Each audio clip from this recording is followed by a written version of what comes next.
you know, those players, Ramos and Ronaldo, had to respect Zidane, even though for what they did to Benitez, what happened with them with Benitez.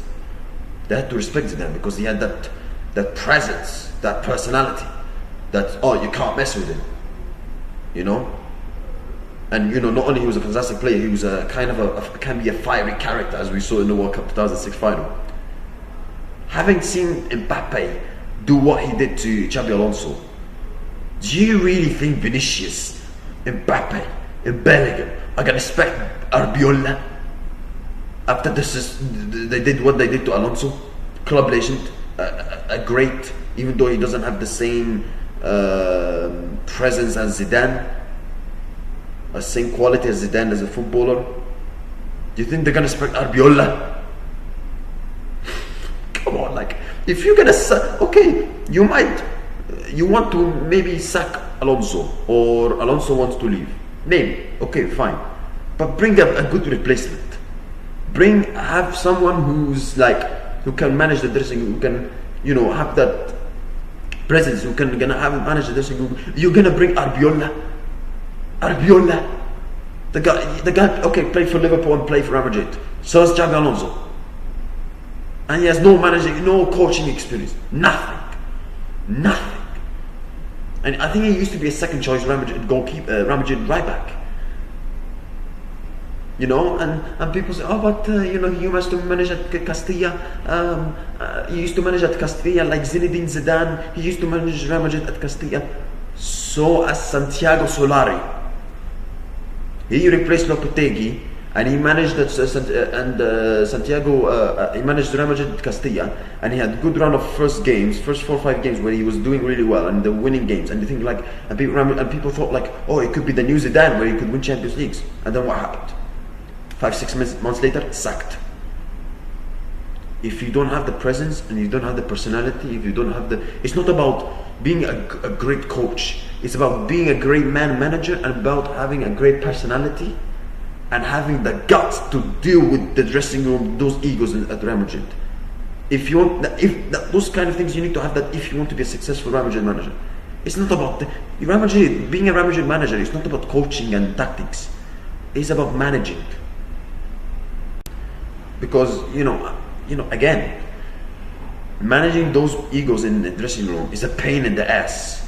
It's a pain in the ass for most of the drivers. For most of the managers. It's a pain in the ass. You know? So I feel sorry for Xabi Alonso, because I don't think he deserved this level of disrespect he received. I don't think he deserved it. He wanted to bring his own ideas, his own philosophy, his own style, and the players don't like it, and the Perez doesn't like it. I think there was a game against Sevilla when Real Madrid won 2-0 against Sevilla, and there was a moment where Vinicius Jr. was subbed off again, and there was a viral clip of Florentino Perez, and cameras going to Florentino Perez and saying, "Why did he sub off Vinicius? Like, why can't you support the manager? Okay, you might not agree what he says, what he does, but support him. Support him, my friend.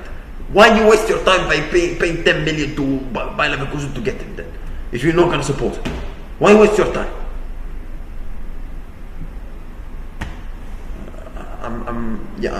What next for Real Madrid? I mean, you're bringing Arbiola. Listen, we don't know if it's going to be interim or permanent manager.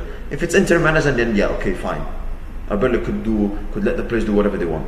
But if it's a permanent manager, then Jesus, it's going to be very, very, very difficult for him. But even if as an interim manager, it will not be easy as well. Interim manager will not be easy, but it will be at least like less difficult than if he was the permanent manager. Because if he's going to be the permanent manager, Jesus, those players are going to absolutely, they're going to cause no mercy for Arbiola. And I feel sorry for Alonso, and I'm really going to feel sorry for Arbiola, what he's going to face if he's going to be the permanent manager, because those players are pain in the ass for anybody who's going to coach them. And what next for Xabi Alonso? I mean, could he go to Liverpool? Could he manage Liverpool? Could he, Can you manage Liverpool if Arne Slot gets sacked? Because the amount of managers that have been leaving this year, Amorim, Maresca, now Alonso, and the Celtic manager as well. So yeah, I mean, I think I would like to see Alonso managing the Premier League, because he's like, with the philosophy that the Stanley has, I think it would suit most of the Premier League teams, particularly the big clubs. It's a bit of a shame that his reputation and what happened at Real Madrid is kind of tarnished, but it's not. It's not fair, because I don't think most of it was his fault, in my opinion. So yeah. But I'm looking forward to see what he's going to do. Is he going to go back to maybe managed by Munich if Company doesn't win the Champions League? Who knows? Let's see what happens. I wish him all the best, and I think he's still going to be a very good coach in the future. I'm pretty sure of that. I still think that, but he needs to find the right club, because I felt like when he made that move to manage Real Madrid, I felt like that was risky.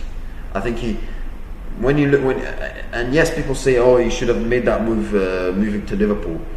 I think it would have been difficult, because replacing Jurgen Klopp, that would have been difficult. Yes, I know Arne Slot won the Premier League last season, but let's be honest, that was mostly because of. I don't want to diminish Arne Slot's success, and the job he did last season was brilliant, but that was mostly because of Mo Salah's brilliance and Arsenal City having terrible luck. So, or they were in bad state. So but let's see. Even though Liverpool deserve to win the Premier League last season, they're the best team. But let's see what happens to Xabi Alonso. Let's move on to, speaking of Liverpool, they played a FA Cup game yesterday against Barnsley. They won 4-1 quite comfortably. I mean, some of the Barnsley people were not happy with what some of the back heels that Szoboszlai was doing. I mean, this is a football match. I mean, I don't understand Barnsley's problem. Yes, it's humiliating, because Barnsley are not. There are levels behind Liverpool, but come on, like it's a football match. But Liverpool, very comfortable victory at the end. Szoboszlai, Frimpong, Wirtz, who's been in good form recently, Ekitike with the goals. All the goals came from the new signings of Liverpool that made this summer, except Szoboszlai. So I thought McAllister was very good as well. He made 2 assists. So yeah, very comfortable win for Liverpool, and they go through to the FA Cup next round, and they'll face against Brighton at home.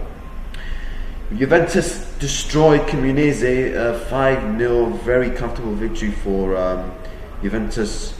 Very, very good win for Juventus, and that puts them to 4th, and they are now 4 points behind Inter Milan, even though the Inter Milan have a game in hand.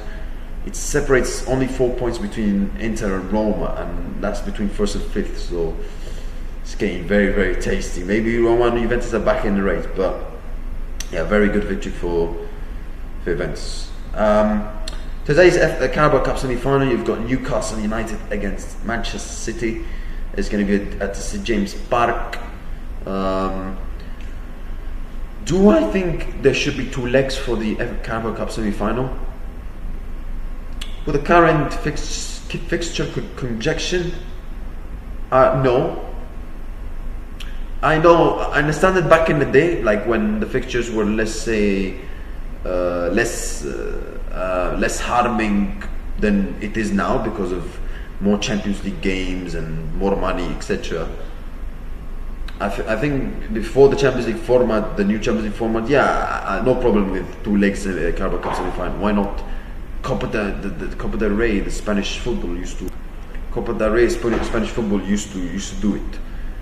So I have no problem with it. But with the current fixture conjunction that is right now, even Spanish football realized no, it's better to have 1 leg. I think English football should do that as well. A bit like they did with the 2021 season, where because of COVID and so many fixtures and so many games that were postponed, because some teams had some players where they were tested positive for COVID cases, they made it 1 leg semi-final. So I think Carabao Cup should do it again, and they should start it from next season, in my opinion, because the amount of fixtures right now, FA Cup, Champions League, there's more games now, and Premier League, and especially with the high demands of playing football right now, compared to it was in the past, where it's more tactical, more intensity, etc. I think they should make it one leg instead of two legs, in my opinion. So yeah, that's my opinion. But that's the when you're fighting for all competitions, when you try to win all competitions, that's the part of the job that you have to deal with it, especially for all the teams like Manchester City, Newcastle, Chelsea, Arsenal. So yeah. But Newcastle, they've been in a good run of form recently. They've slightly turned it around recently. They've won 3 games in a row in the Premier League. They also had a crazy game against Bournemouth, where it ended the 3-3 draw, but they won on penalties, and they go through to the next round of the FA Cup. However, they're going to play Villa away, which is going to be a very tricky game. A good game, that one. But they've got Man City in the Carabao Cup semi-final, and Newcastle, they're not far away from the top 4. Then Champions League, they should qualify for the playoffs. However, they still have a chance mathematically to qualify for the last 8. Mathematically, if the results go well for them in the last 2 games. And however, the away form needs to improve a little bit in the Champions League. They're still in all competitions, they're still in Carabao Cup, still in FA Cup. However, they've got difficult games. City, Villa, who are 2 fantastic teams. So what should be their objective for the rest of the season for Newcastle? I think if they can get Champions League football again next season, and they won a trophy last season, but if they can do well in FA Cup or win the Carabao Cup again as they did last season, and try to do something in the Champions League, I think that would be good. But I think the most important thing for Newcastle is to get Champions League football. That would be the most important thing. If they can win a trophy, okay, fine. They won it last season, the Carabao Cup. If they can win another trophy, that's fine. But I think the most important thing for Newcastle is to get Champions League football next season. And if they can do something in Champions League where they could have a good run, okay, fine. But I think the most important thing for them will get Champions League football. And they're not far away. They're only a couple of points away from Liverpool, and Brentford. So yeah. But in this game, at home at St James Park, they're usually strong at home at St James Park. They beat City in the league at home. However, the disadvantage that Newcastle are going to have is that they play at home in the first leg, and they're going to play away in the second leg. So, well, obviously, second leg is more important than the first leg. Is Guardiola and Man City going to rest players? I think Guardiola and City might make some changes. I know, even though they won 10-1 against Leicester City, they made some changes in that one as well. Is he gonna go like all full guns blazing and play with a full strong team, Guardiola, with this squad of Man City in this game, or try to avoid more injuries and rest some players, because obviously they have some problems defensively with the injuries they have? So how Guardiola will approach it, it's going to be very interesting. How Eddie Howe will approach it. Is he going to try to go all guns blazing also for it and try to win another Carabao Cup as he did last season? Let's see what happens. But yeah, my score prediction, and I think winning the Carabao Cup for any of those teams, like Manchester City, Newcastle, Arsenal, Chelsea, would give them a boost of confidence for the rest of the season. And football managers are usually good in this, where they win trophies and it usually give them boosts for the season. Mourinho was an expert in it. Win the Carabao Cup and then it would help them for the rest of the season, where they could win the Premier League after that or win more trophies after that. Pep Guardiola, Jurgen Klopp, he did it a few times as well with Liverpool. So I think one of those managers, Guardiola, multiple times, where they won it 4 in a row.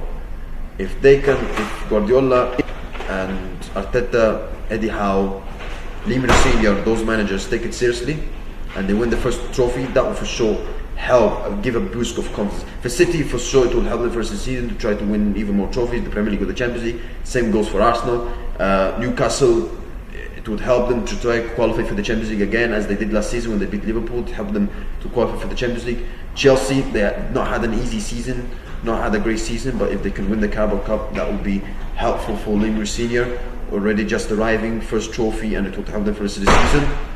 So yeah, I think all the teams should take it seriously, even though it's not the first objective to win it, as City and Arsenal's first objective to to win the Premier League and the Champions League, winning this competition would help them, that's for sure. My prediction in this game, I'm going for 1-1 draw. I think it will be a 1-1 draw. That's it, guys. Thank you. I wish you have a nice day. See you next time, and goodbye.